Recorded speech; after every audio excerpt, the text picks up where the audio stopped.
ابھی میں چائے پی رہی تھی کہ میری نظروں کے سامنے سے خلیل الرحمان قمر صاحب کی ویڈیو گزری۔ میری عادت ہے یہاں تو میں چائے پیتے ہوئے مسلسل سوچتی ہوں، اور اگر میں نہیں سوچتی تو میں ٹک ٹاک اوپن کر کے تو میں وہ سکرولنگ شروع کر دیتی ہوں۔ سیکنڈ ویڈیو ہی ان کی تھی جس نے مجھے یہ ویڈیو بنانے پر مجبور کر دیا، ورنہ تو آپ کو پتہ ہے میں لکھتی رہتی ہوں فیس بک کے اوپر، سارا دن آپ میری پوسٹیں پڑھتے ہیں۔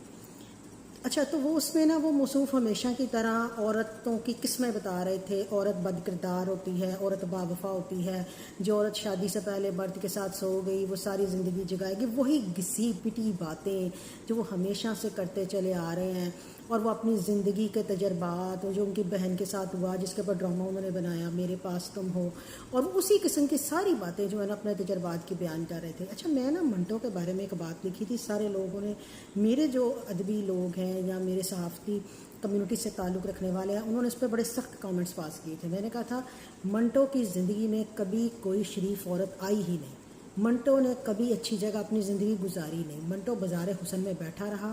منٹو وہیں پر ہی بری خواتین کے ساتھ اپنے تعلق قائم کرتا رہا، اور اس نے اسی کے اوپر وہ سارا کچھ لکھ دیا، اور لوگوں کو آج دعویٰ ہے کہ منٹو نے سچ لکھا، منٹو نے گند لکھا۔ ایک بھی اچھی عورت منٹو کی زندگی میں آ جاتی، وہ عورت کے بارے میں قلم اٹھانے کی جرت ہی نہ کرتا۔ یہ ہوتی ہے اچھی عورت، یہ ہوتی ہے اچھی ماں کی تربیت، یہ ہوتی ہے وہ مائیں جو ہوتی ہیں جن کی ایسی تربیتیں ہوتی ہیں، وہ بچے کبھی بد کردار سے بد کردار عورت کے بارے میں برا نہیں کہتے۔ اچھا، مزے کی بات کہ وہ کبھی نہیں کہیں گے کہ عورت ایسی ہوتی ہے، عورت ویسی ہوتی ہے، عورت یہ کرتی ہے، وہ کبھی ایسی باتیں نہیں کریں گے، کیونکہ انہیں پتہ ہے کہ عورت ماں بھی ہوتی ہے، عورت بہن بھی ہوتی ہے، عورت بیٹی بھی ہوتی ہے، اور عورت کے اور بھی بہت سے روپ ہیں، اور بھی بہت سے کردار ہیں۔ آپ ایک کردار کو اٹھا کر دعویٰ کریں کہ آپ عورت کو جانتے ہیں، عورت کو کوئی نہیں جان سکتا۔ اس کے بعد یہی کام یہ خلیل الرحمان قمر صاحب کرتے ہیں۔ ہم میرے بہت محترم ہیں، سینئر ہیں، اچھے انسان ہیں، لیکن سورج کی روشنی میں نظر انہیں بھی نہیں آتا۔ آدھی رات کو جاتے ہیں اور جا کر اپنی خواتین جنہیں انہوں نے اس میں رکھنا ہوتا ہے انہیں اسکرپٹ سمجھاتے ہیں۔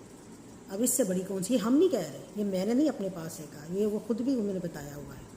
لیکن آج دیکھ رہے ہیں وہ پھر عزت اور مقام پا گئے ہیں۔ مسئلہ پتہ کیا میرے ملک میں عزت کسے ملتی ہے؟ جس کے پاس پیسہ ہے، جس کی بیک جو ہے وہ بڑی طاقتور ہے، یعنی جس کی بیک پہ وہ لوگ کھڑے ہیں جو حکمران ہیں، جن کے حکمرانوں کے ساتھ تعلقات ہیں، جن کے کرتا دھرتا سے تعلقات ہیں، وہ سیاہ و سفید کر دیں، وہ سیاہ و سفید